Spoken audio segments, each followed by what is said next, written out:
Hi, and welcome to Hypothetically Intentional, where we ask the question, what if we set intentions with everything we do? I'm your host, Michelle Albers, and today I have my special guest, Joe P, with me. I know Joe P through spoons, but I don't know Joe yet. So I think my intention today is to get to know Joe a little better. Welcome, Joe. Thanks for having me on. You're coming all the way from Germany. Yeah, a long ways across the Yeah. pond. Yep. Yeah. Would you like to set an intention as well today? I kept mine pretty simple. All right. My intention is pretty much what's always my intention these days. I would like this to serve the greatest good for both myself, yourself, as well as the audience, and of all humanity, if it's possible. So let's do it. Beautiful. I love it. That's my always undergoing, my underlying intention always is may this be received by those open to receiving it, and may it be for the best and highest good. And that's just kind of my always how I show up in the world these days. All right. So I would love to learn a little bit more about you. We've had a few little chats, but not like speaking chats. They've all been text chats.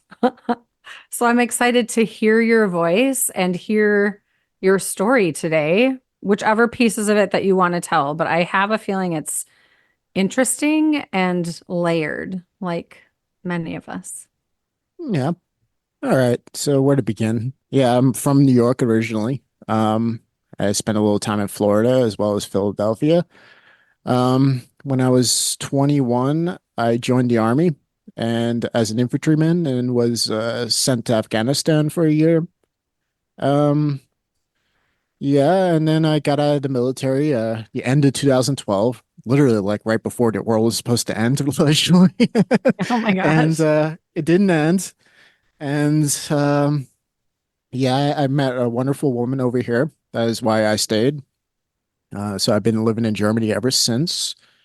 Um, I probably wasn't the nicest guy when I was younger, to be quite honest. And I had a lot of drama I had from childhood, and I'm really starting to see probably past lives that I carried on into this realm, this lifetime. And I had a lot of issues, and then the military adding on to more of them. And uh, I started getting into like around 2014 into things like conspiracy theories and like the occult and ritual magic, all kinds of stuff like that, the dark arts, so to speak. And I learned a lot, and I've always been a person who really dives deep into whatever I learn about. Like that's just how I'm wired. The quote unquote INTJ, if you know the MBTI type, that kind of personality, where I just like laser focused into whatever I'm doing, guided almost completely by my intuition, and I will master whatever I set my mind to in a few months. If and I first set my mind to like quote unquote truther stuff and conspiracy theory stuff, and very soon that stuff kind of got boring to me, and I started everybody was saying, "Oh, the Illuminati controlling the world." I'm like, "Huh? How are they doing it?" Oh, drew the occult. Oh, I guess I'm going to learn how to use the occult. And so I got delved right into the occult. Learned about every tradition that you could possibly think of. I probably have a library up there, and yeah, I don't know. Around the time I was 29, I guess. I was living in this village here in Germany, and I was doing all kinds of like, occult exercises to expand your consciousness, quote unquote, and meditations, and but not with the intent of manipulating the world to make it bend to my will, so to speak. The Aleister Crowley type of crap. And so, um, I was going for a bike ride one morning, and it was like a February morning. Like I said, I think I was 29 years old, so it had to be like 7 years ago. And I was going, I woke up in a really good mood that morning for whatever reason. And I got on my bike, and I had nowhere to go and nowhere to be. It was like for like early in the morning, and it was really cold, but the sun was out that day. I remember it hitting my skin. And it was like so warm and friendly, and I was just like, oh, this is such a good, beautiful day, and I had nowhere to go, nowhere to be. and just riding through the countryside on my bike, down the bike trail, past all these fields. I mean, it was winter, so there's not much going on, but uh, just enjoying the day. And as I was pedaling along, um, I was kind of now I know what I was doing, but I was kind of just relaxing all this stuff that was inside of me, like relaxing these feelings inside of me. And the next thing I knew, I was no longer the body. I was the entire field, non-local. Um, there was this illumined kind of presence that was coming from, I guess, within, but there was no within or out in that state. There was the only feeling, so to speak, was just this intense love, Mm. and everything was made of this love. Everything, like you could see that the very vibrational essence of this entire world was love, and it literally has a lumen kind of presence. The best way I could say is if you look at some of the Rembrandt paintings, which I found he's the one of the highest consciousness painters that we know of, famous ones at least. Like you could kind of see it in some of his paintings what I'm trying to articulate. Um, and it's everything was illumined by this presence, and there was a sensation like, okay, the body was there. I knew the body was there. I was still pedaling the bike, going down the trail, and that which I was, or what we all are. I'm not special in this. We all are, at our very core. Um, I was just like the sensation of moving your fingers or something like that. I was moving the bike and the body, but also all the people on the trail and all the birds flying through the sky and the wind and the sun, and you could literally feel that you were making the grass grow. Like it's so hard to articulate. And you could see that everything was happening by itself. Um, like there was only one will, and it was, for the lack of a better term, you call it the will of God. And that I don't know. I would assume that went on for about 10 minutes because just the distance I might have traveled when that happened, because I used to take this trail through the countryside a lot. I guess it was 10 minutes. I don't know. But it was like timeless in that state though. Like there was no time. Um, it was just non-linear and non-dualistic, and came slowly back into my body, and back into ego consciousness, so to speak. And I was like, just ecstatic for the rest of the day. Like, whoa, what was that? Like, oh, geez, man. And and then I wanted to know, okay, screw the occult. What was that? Like Yeah. all this stuff I've been doing, that doesn't even like compare. And what is the point of doing all that if this is what the truth is and everything's happening on its own and it's going by the will of God? So what, messing with magic, what is that doing? Um, and so, yeah, and then asking those questions and contemplation, which I've learned over the years, that asking you shall receive. If you contemplate upon something, as long as you don't try to force your opinion and your thoughts and feelings about something, and you just kind of keep letting all that go, and you just keep like holding stuff lightly in mind, synchronicities play out. And I was just subscribed to all these different YouTube channels at the time, and there was this one called RSD. It's like a pickup artist, but they just teach you how to handle your inner drama, so you're more charismatic and stuff like that. I was subscribed to stuff like that because one of the occult channels I was subscribed to recommended that you have to build your charisma. So for it's not the best intentions in my opinion at these days, but he recommended this channel, and there was this one guy, RSD Julian. Now he calls himself Julian himself, and he was recommending a guy called David R. Hawkins, Dr. David R. Hawkins, and he was talking about the book he wrote, Power versus Force, and that you have to learn to use power and not force. And we don't have to get into that, but if anybody wants to go read the book, that book changed my life, and as well as his book Letting Go. And the thing when I read Letting Go for the first time, which was recommended by this guy Julian, who recommended to his clients, which he still does a YouTube channel these days. I even posted one of his things on my channel like a few months back, and he was saying, you got to read this book, How to Let Go, because it's like by letting go of stuff inside of you, that's how you raise your vibration. That is the only way to raise your vibration, is to letting go. Because you can think of it like this: it's like one of those hot air balloons, um, with the sandbags that hang off. It's like each sandbag you drop off, the balloon goes higher. And it's a great metaphor because also you can crank up the heat, which would be things like prayer and intention and like what we did earlier, and meditation, all the spiritual kind of practices. That's just to crank up the heat.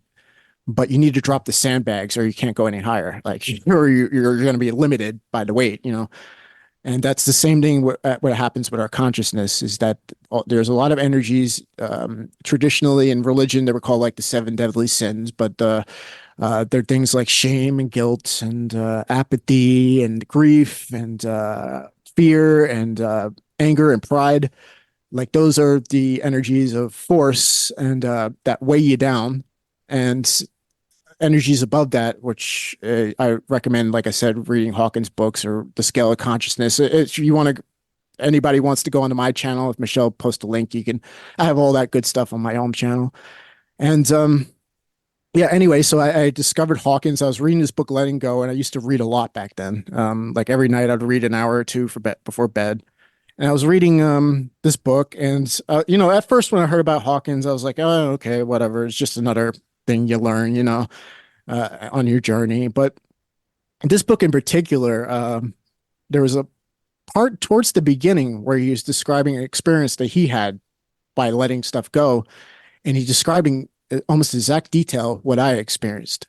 And it's something I don't think you can fake. I can kind of tell when people are it's more theoretical or intellectual to them, because it's just certain details you just don't know unless like unless you've been there. Like, and the guy obviously was there, and he claimed he's been enlightened since the late 60s, and he just didn't have a context to tell anybody.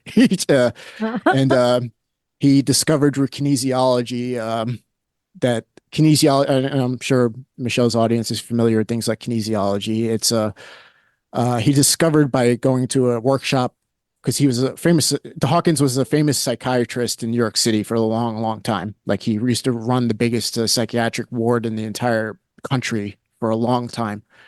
And he would do anything to cure his patients or heal his patients. And I'm from New York, so I could tell you, if you're running the biggest psychiatric hospital in New York City, you've seen some crap. And so he was like experimenting with things. Went to a workshop with Dr. John Diamond, who was a very famous person who taught kinesiology to medical professionals and natural healers like yourself, Michelle, and like all over the world. He was like the authority on kinesiology. And Hawkins noticed during the workshop that from the enlightened state that it was a non-local phenomenon that's actually happening when somebody goes strong or weak with kinesiology. Science thinks it's like the nervous system, or it's like the body that's local, so to speak. But he was saying, no, this is coming out of consciousness. And what he noticed, because in the enlightened state, which I could say, it's like, what's true and what's false, because the quote unquote Buddhic body, it's either there or it's not there. So anything that's true, it's there. When something happens that is false or like a lie or whatever, it's not there, because it doesn't have a reality. It doesn't exist. It was created in quote unquote the lower astrals, if you want to put it like that. And he discovered, it was something non-local, that it was consciousness itself responding to the kinesiology response. Um, and he continued to experiment with it, and he developed drew thousands of participants, proving, and he did his PhD on it. He proved that this is something that is not woo-woo. Like you can give this to a lot of people throughout the world. They're going to get the same results. They discovered, yes, you have to be of a certain vibration because if you live all the time in those force energies that we were discussing earlier, the Mm. seven deadly sins, so to speak, then yes, you're stuck in like ego consciousness so hardcore that you can't get a correct response because the meridian systems are blown out. That is why people are mentally ill, so to speak, or why there's crime and why people are not living by God, so to speak, because they're living there all the time. So they're being animated by the spirits of the lower astrals, so to speak. Um, and there's a certain point where you actually go strong. And his scale of consciousness he developed, it goes from 1 to 1,000. They experimented with all kinds of ways, like A to Z and different number systems and arithmetic scales. But he found that the most usable scale would be 1 to 1,000 in a logarithmic fashion. So I'm not like the genius when it comes to math, but so in most general sense, it's like, okay, the amount of like power between like just jumping 1 point is logarithmic. So it's a massive amount of power compared to the 1 point below it, so to speak.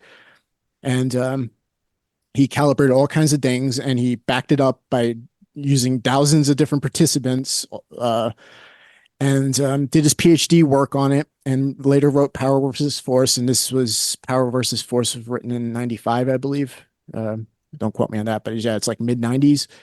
And he wrote many books after that, experimenting, measuring all kinds of things, calibrating, quote unquote, where in the energy field, how much energy is behind like something. Like, is it like 200 is the line where it's kind of neutral, like, or it's the energy field of courage, like, because you still have all those negative energies, but now you have the courage, like, now truth begins. Now you start going strong because it has a reality and consciousness, so to speak. Um, and it goes all the way up to 1,000, which there's only been, according to Hawkins, 4 people that have ever walked the earth that reached 1,000. Jesus Christ, the man we call the Buddha, Krishna, and Zoroaster.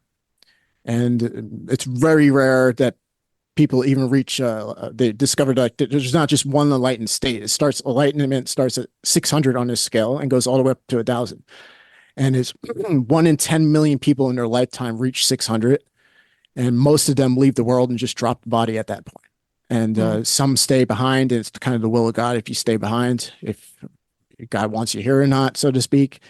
But you don't need to have the body anymore because, and I can tell you that from a fact, it's the body's like a fingernail in that state. You don't care. Like it's, and most people usually get as high as maybe like a lot of the enlightened people we know of, like these some of these masters in India or whatever, or they usually get into maybe the 700s, but it's very rare you get higher than that because I guess there's so much power that the human nervous system can't handle it after a certain point. So you get into like 720 or whatever it was, and it's like it's very rare because it's going to be very painful the amount of power that is going to go into your nervous system. And he was describing that's why like you hear like Jesus sweat blood and the Buddha felt like his bones were breaking and stuff like that because it's just the human body was not meant to handle that. But this is all the things they discovered through their research and stuff with kinesiology and Hawkins' own experiences and meeting other people who had those same experiences. Like I said, very rare that you have enlightened people. There's a lot of groups around the world, and allegedly there's like 16 people above 600 on this planet right now. It's very rare. Like, because like I said, most of them just drop away. In the West, most of them you just think they're like this homeless guy because it's just they just bliss out somewhere and they just drop the body and you just find like. And I heard from because I was trying to get in law enforcement before. I've even heard that before. Like you'll just find out like a homeless person. He's just sitting there with a smile on his face, like peace, like peacefully, like so it makes you wonder. Um, in India, they're kind of like it's more culturally they understand it. So like Ramana Maharshi, the enlightened sage from died in the 50s, for example, like he went into an enlightened state and he just sat there and blissed out in the jungle, so to speak. And a bunch of like spiritual people were walking by and they recognized, oh crap, this guy's in an enlightened state, like because he was just being his body was just being eaten alive by the bugs. So they picked him up and brought him to a mountain. They established an ashram around him. And for like years, he didn't even talk. He just sat there sweetly smiling at people. And eventually, In India, they realize, okay, if you're in that state, you're pretty much like a window to God. So if you want to ask God a question, so to speak, you just go to this guy. And he started talking to people eventually and teaching people. And, there's other people. I like Ramana Maharshi's teaching, but who really, besides Hawkins, that really vibed with me that I discovered over the years was Sri Nisargadatta Maharaj, who died in the 80s. And so there's actual film footage of him talking, like, Mhm. and I guess allegedly he was also like 720 or something like that. And he really vibed with me for some reason. And besides, so him and Hawkins, I guess for lack of better terms, I've been my gurus, quote unquote. And it's really cool having these two people because we have footage of them like actually talking. Like, so it's like it's not coming from like a book, that gets passed down over the centuries, and one person reads it that doesn't really understand it, and it's like playing telephone, so to speak. It was like when Yeah. you're a kid, like this message gets distorted over time, so to speak. But it's pretty cool because what Hawkins and Nisargadatta Maharaj I found is that we actually have footage of them talking, like and people asking him questions and whatnot. And uh, yeah, so maybe I'll just hand it over to you and give myself a break so I can drink some water. Oh, I'm so fascinated. So I mean, I'm all about energy and vibration. And when I teach classes and work with people, I often talk about like the process of moving from one vibration to another. Like it's not a comfortable move usually. Usually that shift. In fact, I've never experienced anyone or witnessed anyone shifting their vibration in a way that didn't have some messiness and some pain from the human experience and all that. So like I love what you're saying because you're coming at energy and vibration and spirituality and awareness and all of those things from just a perspective that's different than what my training has been. And so I'm like loving what you're saying and how you're describing it because you're giving me new words and new ways to understand what, to be honest, from a human perspective is pretty hard to understand. It's like I think we're here to have a human experience and we're also divine and we get to figure out how to braid those two together and make it work, right? Like that's kind of like the simplest way for me to use words to describe kind of how I tick in the world and how I work with people is like, well, you're here for a human experience, but you also get to experience divine and how you work within one or the other is yours to discover and uncover for yourself. But I also believe that we need help and guides and, support to discover and uncover for ourselves. So when you were talking about the hot air balloon, first of all, I have to say, I'm going to back up just really quick. You keep talking about power versus force, and I keep seeing the cover of that book. I think I have that book at my studio, and I don't believe I ever read it because I bought all the books my teacher recommended for Thai massage and Reiki, and I just kind of left them in a stack and I read them while I was in training and shortly thereafter, but some of them just got lost in the shuffle and I haven't actually picked them up. So now I have to go to my studio and find that book because I'm pretty sure I own it and I need to read that book. Yes, So that is like on my radar. that It's so book has cool. changed my life, and all his books did to an extent. But and from what I understand, anybody who has actually like read the book and internalized it as has done the same to them because it's of a very high truth. The problem with things like the Bible or the Buddhist scriptures or I guess the Bhagavad Gita is a little better, but it's just that it's from so long ago with different Mm, terminology and different, and mhm. people have edited it over and over and over and translated it over and over and over, and it's just telephone again. Sure. And Yeah. it's like hearsay, but it's like we have at our disposal books from the modern time that can give you the same kind of understanding with modern terminology.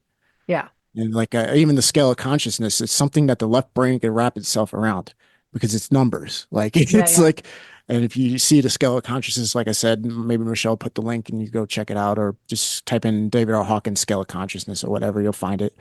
Um, it gives your mind something to wrap around.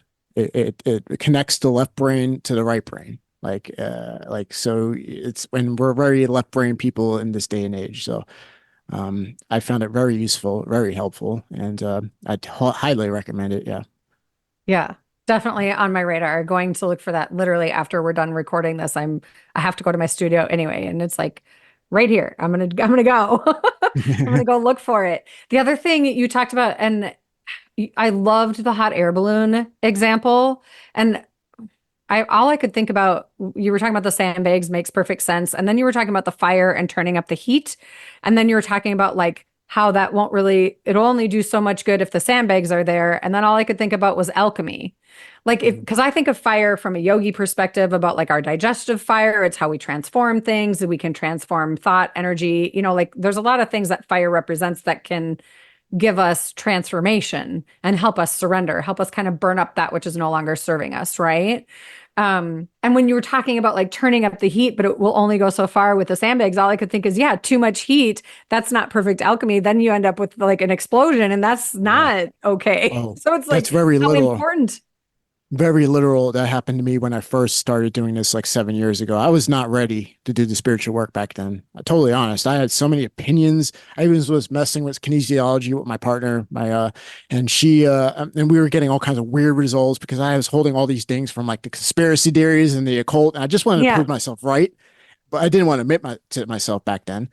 sure. So I've been noticing that a lot, introducing it lately, that some people are in that same kind of place at the moment where they just don't want to let certain things go. That I need to hold on to this book. I need to hold on to this, theory or whatever. And so I get it. I was there as well, but cranking up the heat and not dropping the sandbags back then really just spiraled me out of control. Like, Yeah, the balloon that's went, it. like, That's why I think support is yeah. so important. It's like you need the basket to hold you. You need to be held. You need a space to be held safely in, right? Mm. And then that can help you navigate how many sandbags do I need right now? How much fire do I need right now? Where is my perfect alchemy so that I don't combust on some level in a negative way? And I think it's such a delicate dance. And I think we're all here and how we show up within this transformational work that if we choose to do it, not everybody chooses to do it. And I just think maybe it's not their time to choose it, and that's okay. But also, if you are choosing it, are you choosing it with the support that you need? Are you choosing it with, the tools that you need? Are you choosing it with almost like, I don't know, words are hard right now, the whole picture, or are you choosing it with the little bits and pieces that are comfortable that then leave out some really important things that are going to make things uncomfortable but are actually going to create a shift that is for the best and highest good. And I think what I learned over time with working with not only my own journey but then working with clients on this is understanding that we get to, everybody's journey looks different, and we get to decide and discern. And in order to do that without getting in our own way, I mean, we're always going to get in our own way on some level. It's part of the human experience, I feel like. But to have an outside community, I call it a sangha from the yoga tradition, this sacred community that can hold space, that can, like for in my community, it's like call you on your bullshit, hold you accountable, show up in love and just meet you where you're at so that you can say really hard things and things that you might be humiliated about or embarrassed or guilt and shame around, and have no one in the room judge you and everyone just go, yeah, I've been there. And maybe not the exact same way, but we all have things like that have happened or we've done in our life that we've either done or not done that we're not proud of, that can be those sandbags. Or we can show up in a space and be honest about them and be met with love. And it's almost like someone punches a hole in the bottom of them sandbags and lets it trickle out. And some people, it's just like a sword and it cuts the thing right off and it falls. And other people, it's just like a series of holes that we just open to slowly and allow it to drip out. And then it becomes that changing the vibration, which then can become really uncomfortable really quickly, which will sometimes stop us in our tracks. And we'll be like, oh, I don't know how I feel about this. I feel something must be wrong because I feel unsettled. It's like you feel unsettled because your whole foundation just crumbled and because it wasn't serving you anymore. It's like time to shed the snakeskin, so to speak. It's time to, come out of the cocoon. It's time for another shift that's so big that you look back and you go, huh? Like you said something that was really, it hit me deeply because I feel the same way about me. You said you weren't a very nice person or something like that. It's like I look back at how I was before I decided to choose to show up from a more open-hearted space. I was a total asshole. I mean, so many parts of my life, I'm like, oh my God, how did people even spend time with me? And it's like, well, I didn't like to spend time with me then they probably didn't like it for a long period of time either, but I was great in short bursts. I don't know. I mean, I'm just saying I was not a happy human. I think I always knew inside I had this like happy-go-lucky person who believed in love as a whole. I'm not talking romantic love. I just mean like showing up in love and kindness. I believe there was possibility for a compassionate world. But I was so angry and had my own traumas and had, my stuff that I was grasping onto because I didn't know anything else. And those things also led me and kept me in the story of I'm not worthy.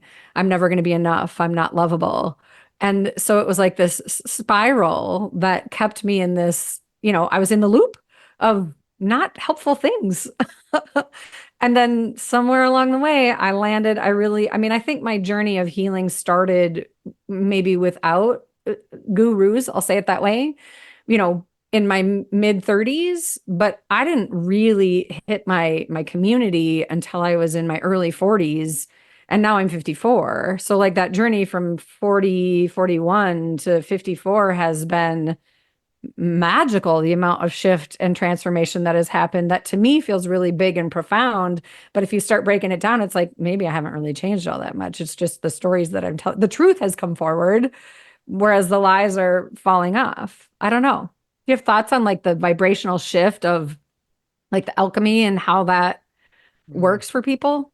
Yeah, actually, the best thing I can recommend people in this world to look into is the 12-step programs that they for Mm, Alcoholics Anonymous or Narcotics Anonymous or something like that. Because basically that is the path. That is the way to raise your vibration. If you look at, there's an interesting story behind the 12 steps. I've been talking a lot about it on my channel lately. Um, and Hawkins determined like the 12 steps are of 540, which is the level where unconditional love starts, where it's unconditional. There's nothing attached to the love is not attached to anything. It's just pure. And Alcoholics Anonymous or Narcotics Anonymous, for instance, create like this atmosphere where the people could get together who have the same issue and they could share openly and honestly what has happened to them and what they've done and on, and no judgment. No one judges anybody. It's completely unconditional love. So the whole thing is rising out of that vibration, that vibration is the vibration that is needed to heal. mm, Like Hawkins used to say, if you drop a sick bunny into a 540 or above, like it instantly heals. Like, because that is the energy of where, you know, that kind of love starts to come into fruition. And if you look into the 12 steps, I've been noticing as I've been doing the work, because I really have dived hardcore into the work like the last 5 months since I would say May. I kind of hit like a rock bottom of sorts where I had to admit to myself that, okay, I'm I'm losing it here, like for many different reasons. All this crap I've been shoving down for so long.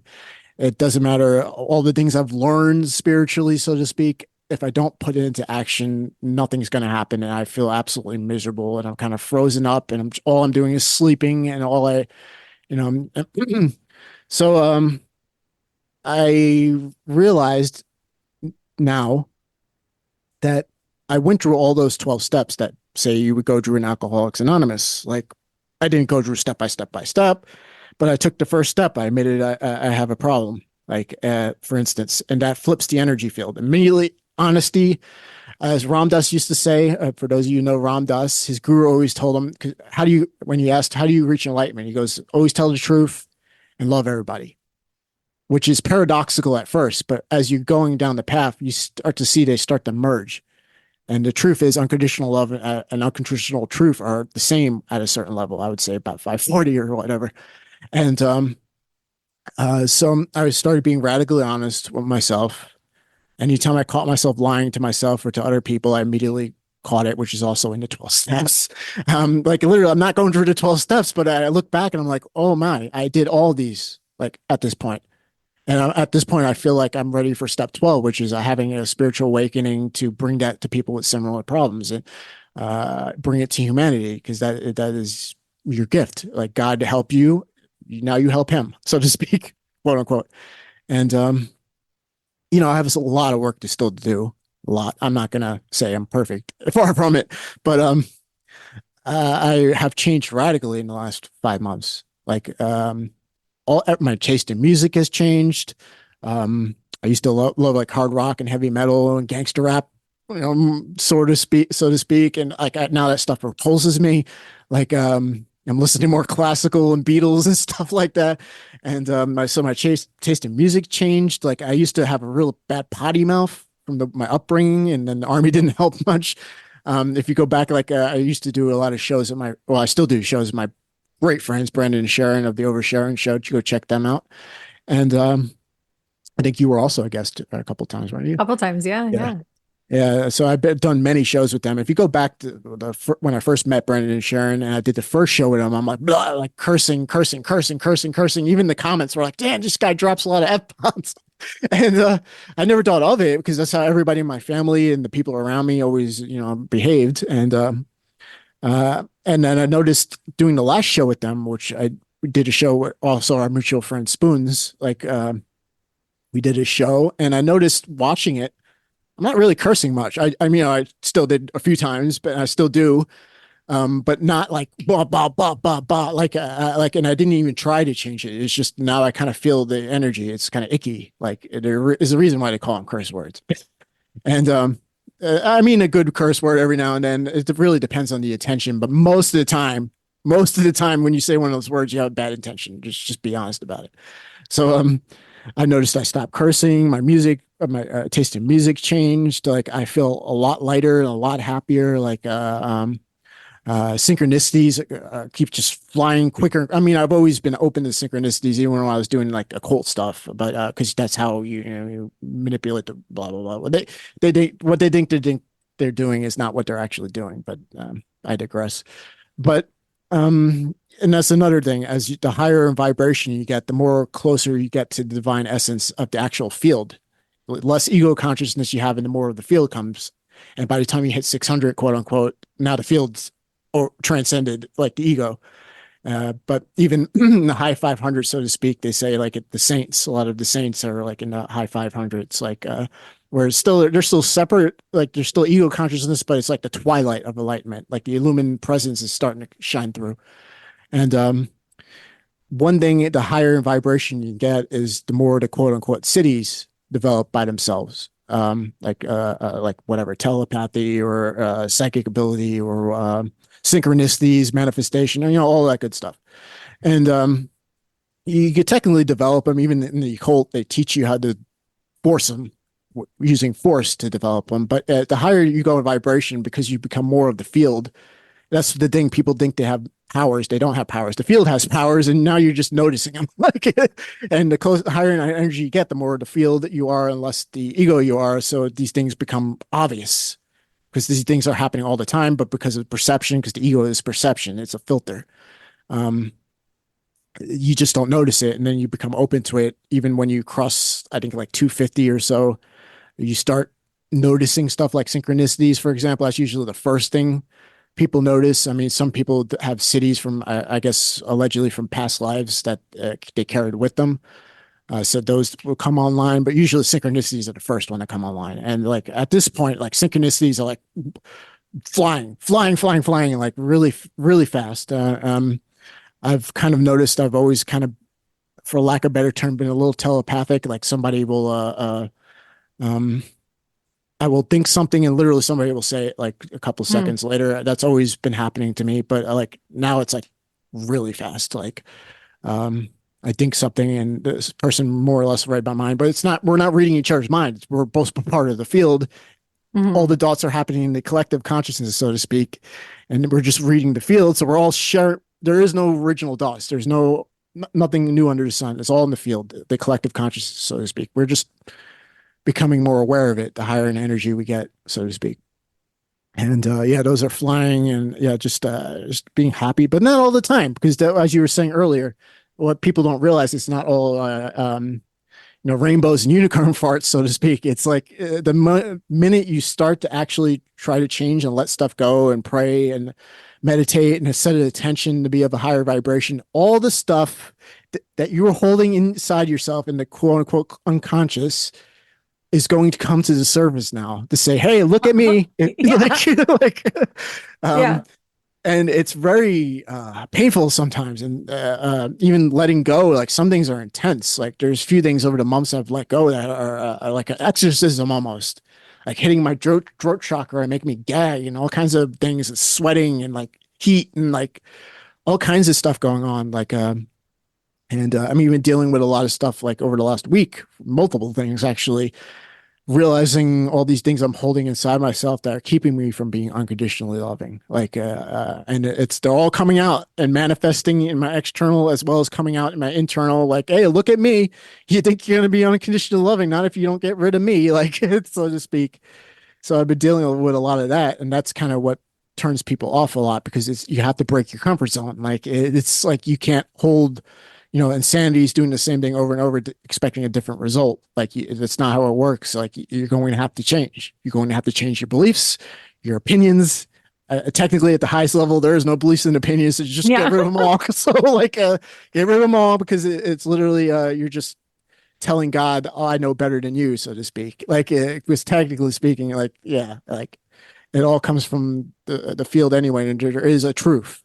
I mean, truth is in a degree, so to speak, like but there is only one truth, and you just as like using the scale again, I find a very useful tool. Like a friend of Sharon's and I's put a good metaphor to it, that it's like, on the ground level you're seeing things at 200, and then you go, say you climb a tree and then you're seeing it from, I don't know, 300, metaphorical, and Sure. you go higher and higher and higher, you're getting a bigger vantage point, you're seeing more of the truth, until you get to space and then you're seeing the whole planet, so to speak.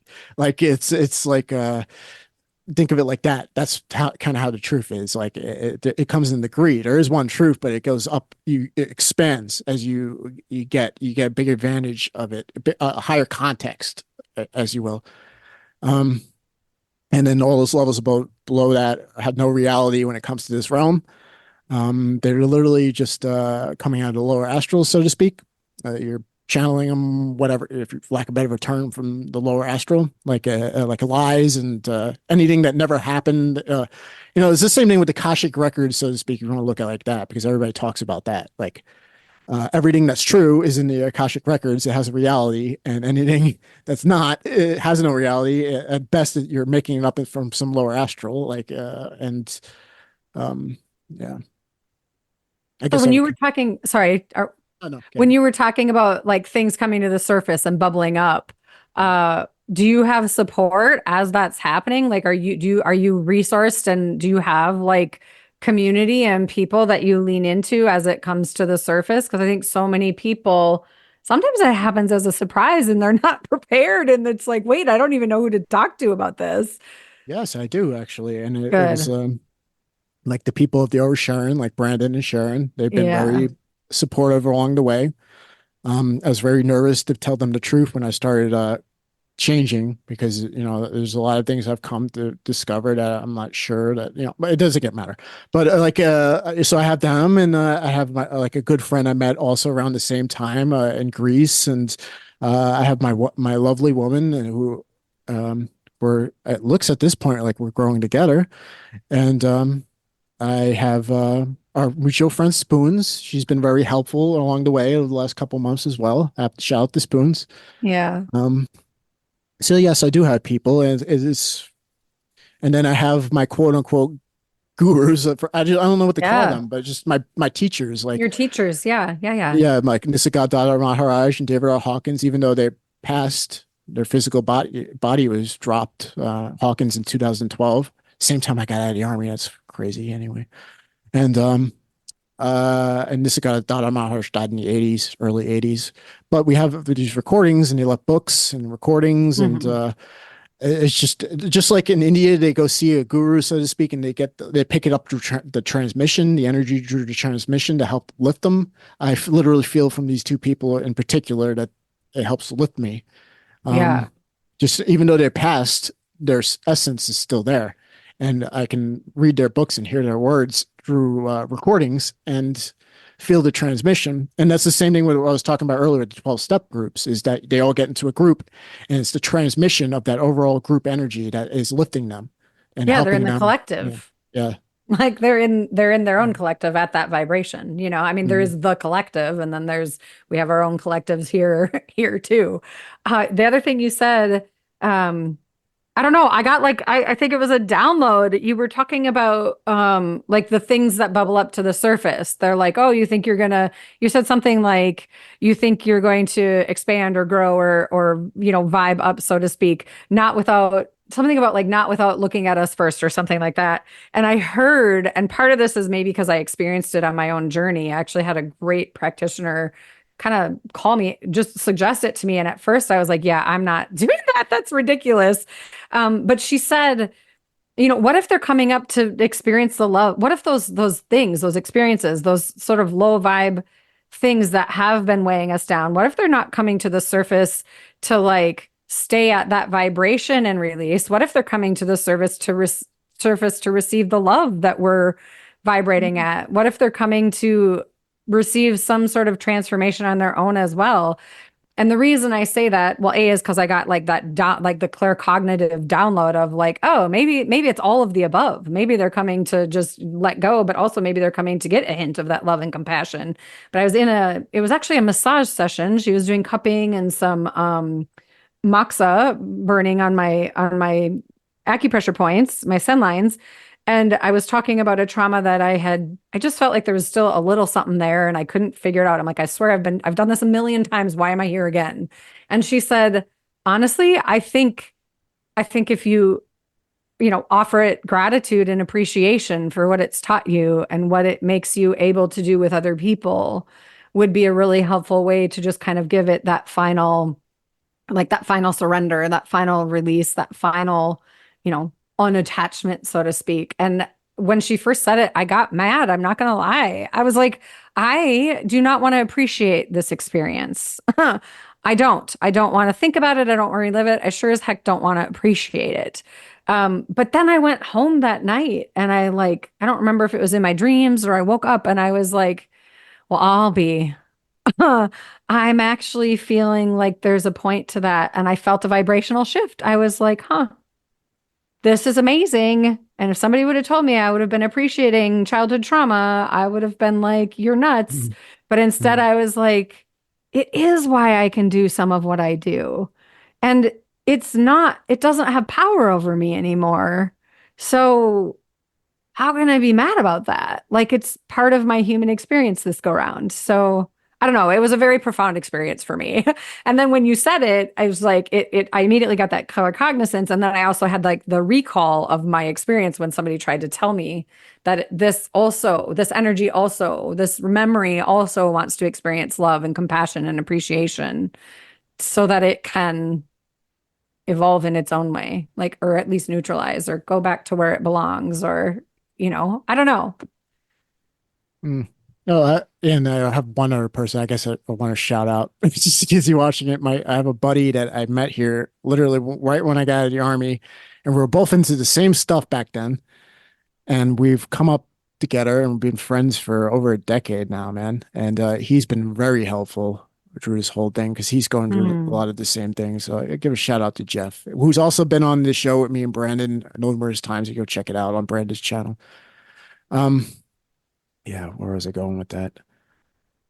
Well, I was All right, talking I about the just wanted to things give a bubbling shout to out. the surface.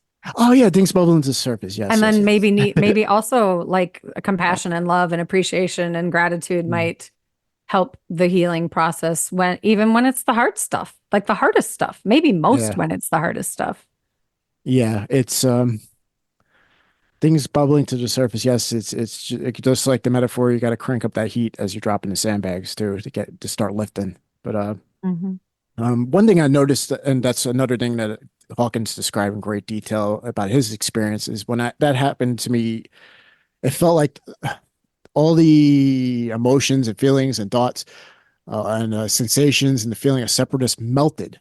There's a Mm. sensation of melting, like a snowball melting in the sun, like or the heat, like um, and yeah, those things that come to the surface is you just stop grabbing them, quote unquote, juicing them, because it's that you keep on grabbing them and utilizing them for force or to think. Um, that keeps them going. You're charging them, like you just keep Oh charging yeah. them, charging them, charging them, and then eventually shove them back down, and then they're in the kind of conscious, and they might come up again. And most people just shove them, shove them, shove them down, because some of them are very uncomfortable, like the ones I was talking about earlier, very uncomfortable, like Hmm. to experience out. Because some of them will. If you stop grabbing them and just let them float there, they'll fizzle out in like I don't know, some minutes, maybe an hour. Even an hour can be kind of intense, But some of them can take days, weeks, months. Like they just keep coming, and there's so much energy behind them that will probably charge them for lifetimes, and Hmm. um, and would charge them quite a bit in this lifetime. And it's just they can be very intense, um, really intense. Like I've been dealing like lately, like kind of anger, like rage that is Mm. so intense. Like it's just like you're like saying, "Oh, just let it float there." It's like, yeah, okay. Like, okay, then I guess I have to go live up in the mountains somewhere because I literally can't talk to anybody. Because if that's, I'm not pushing it back down, like because it's Yeah. just there and it just pulses. And I've always had like a really this rage. I can even remember being a little kid and having it um, and I've just been charging it over and over and over for the last 36 years, um, and yeah, all kinds of things, drama, grief.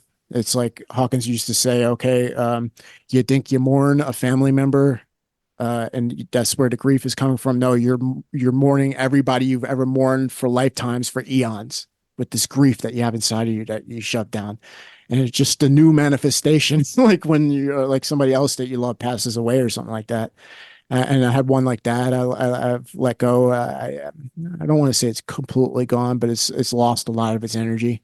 It's lost a Yeah. lot of its pull. Like there was a song I posted on my channel from Run the Jewels. It's a rap song. I mean, I don't recommend Run the Jewels to anybody else because a lot of their stuff is kind of vulgar, it's gangster rap kind of stuff.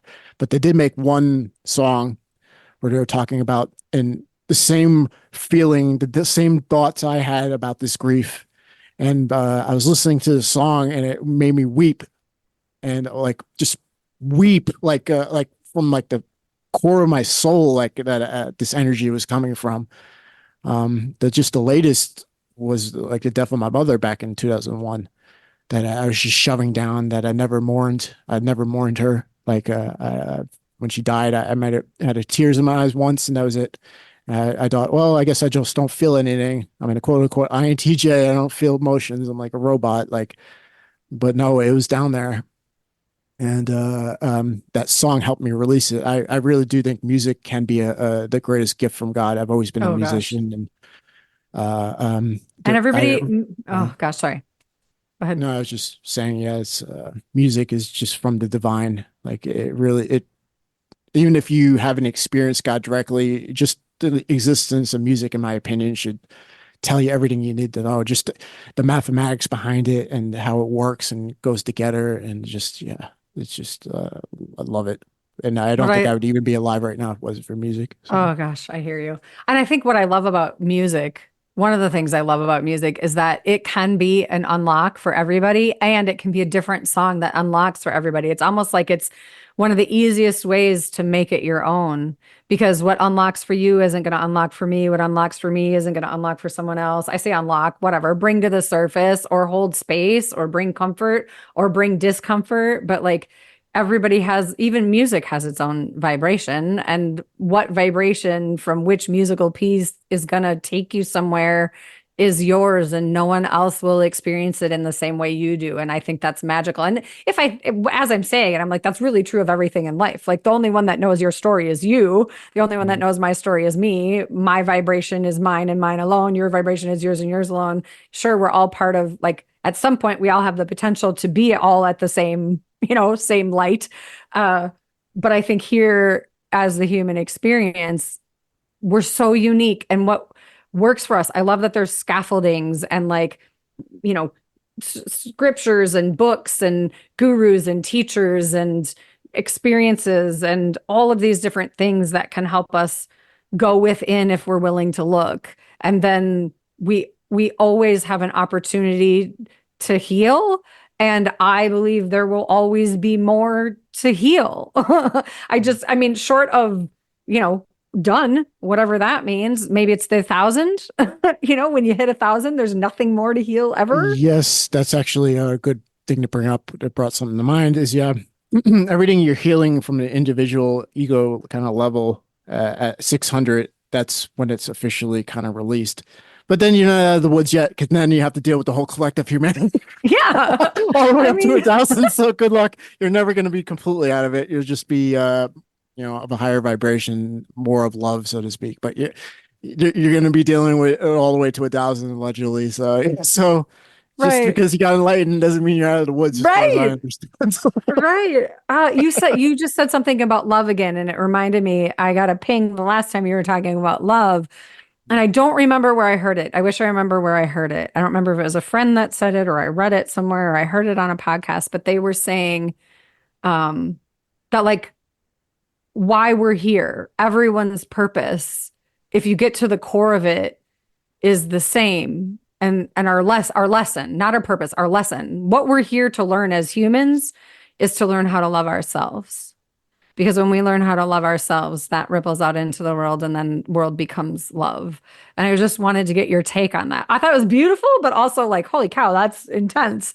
Because most, if not all, maybe all, I'm not usually an extreme person, but of people that I work with in my own journey, it comes down to you're doing all these things to avoid you. Do you love yourself? And Yes. 9 times out of 10, that answer is absolutely not. Like we do all these distractions and avoidance to, get out of the feeling of what it feels like to actually love ourselves. Yeah, yeah, you have to love yourself. That's a hard one because that's another, like, you look into 12 steps where they talk about you have to go make a amends and realize that you did the best you could at the time and that, no one's perfect and on. I'll just go read the 12 steps. But anyway, there are plenty all over the internet. But yeah, you do have to learn to love yourself and be easy on yourself. And not only and and you have to understand how kind of projection works as well. Because when you look outside yourself and you say everybody's prideful and arrogant, it's really because you're prideful and arrogant and you Yeah. don't want to look at it. Like it's the same thing. You're like, oh, everybody's mean to me. It's like because you're mean to yourself. Because you're mean to everybody else. Like whatever. Brain farting. But it basically how projection works. We kind of look at it from a dualistic perspective, but it's all one energy. Like so we just flip it inward or flip it outward with those force energies. So Yeah. every time we're seeing outside ourselves that and pointing the finger at somebody, it's really because we're holding it inside of ourselves. And Hawkins used to say, okay, you really have to deal with the quote unquote Freudian superego, which is Yeah. quote unquote conscious, and also the judge, the vindictive judge that's going to put you down, put you away. Because you got to understand, if you're doing that to other people, that's that same energy that's in you is going to do that to you. Like, so Right. you're going I to be on the know. chopping block one day as well. So you might as well deal with it and stop looking outside and say, "Oh, everybody else is the problem," because one day it's going to turn on you. Like, because it's the Yeah. same energy. You're just flipping it inward or outward, but it's the same thing. Yeah. My Yeah. partner and I are also evolving together, like doing the work. We do the work together. He comes in and works with me with my choose yourself stuff. And he said something to me. It's not his. I don't remember where he heard it, but it stuck with me. And I think of it every time, and we'll remind each other of it too. But every time I'm like struggling with the world or a person and I verbalize it, I literally hear him say, there's something about that person I really don't like about myself. Mm. And because that's it. It's like, it's not about them. It's always about you. It's Mhm. about how the things that you don't want to admit to yourself, whether we're talking now we're going down shadow work and inner child and all that stuff. Well, that's when you truly have compassion for somebody, and there are very bad behaviors in this world. I don't like when people deny that. That's not good to deny that I don't want to call it evil. I like that it's insanity. Is a better way to put it. It's just not, it's not sane. Um, where was I going with that? Michelle, can you kickstart my brain? We were It's kind talking of late about here. we were talking about reflections, like Oh being a yeah. mirror and something about that person I don't like about myself. Yeah, yeah. So it's the same thing, all kinds of things. When you truly have compassion, like you truly, truly honest and say, do have compassion. I'm not forcing myself to have compassion, like faking it, so to speak. Hmm. I truly feel love and compassion for this person. That's when you can look at it and say, okay, maybe that's not in me anymore. But if you're looking outside yourself and like, or like you're like, oh, like cults, everybody's joining a cult, blah blah blah. Yeah, it's because you like to join cults. Usually, that's been my experience anyway. Or anything like that, or whatever you don't like outside yourself is something inside you. Because if once it's released, a fish, I've noticed once it's finally released, you truly look at it with eyes of compassion. A And if you're hundred not percent. looking at Yeah. it through compassion or love, like or unconditionally loving, it's because it's still inside you and it needs to come to the surface to be dealt with. And in my experience, you can kind of fish them out every now and then, but they're just how I go about it is I walk through the day in a contemplative lifestyle, so to speak, and it just rises out of nowhere. Like Yeah. you never know what's coming up next out of the box. Like you just know because you set your intention that it's going to come out, and it comes out, and you don't have a choice what's coming out next. Like you don't have a choice. Like it's just coming, and you're going to deal with it until you finally released it all, until you finally dissipated that charge, and then you will have complete clarity and quote unquote spiritual vision on it. Like, but until that point, yeah, it's like you that's a good one. Like whatever you see outside yourself is what's going on inside yourself. Whatever you see, and vice versa, so to speak. You're just flipping the pole. But Yeah. And since I've had that perspective and realized the truth within that for myself, I actually find it helps me hold compassion for others in a new and different way. And I learn more about people that way because their words mean different things to me now. Like they're not personal so much. Like I used to take everything personal. Like I needed people to like me, so everything was personal, right? It was like, that felt harsh, but it's like it's not about me. It's, and I don't mean it's about them like judgy and pointing fingers. I just mean like from a compassionate, like holding space for, oh, that's a rough place to be in. It's a rough day for you today. I feel that, and then I can just hold space and offer compassion. And I don't mean like invasively get in their space or anything like that. I just mean be the vibration of the highest vibration I can get to in that moment and just allow that to trickle out into the world. And I don't know, that's kind of my favorite way to show up. And every day is different. And my stress level makes a difference, and my compassion for self makes a difference, and what's going on in my world makes a difference. But I still always have the intention to show up for the best and highest good, with what I'm most capable of in any given moment. And that just yep. fluctuates on the regular.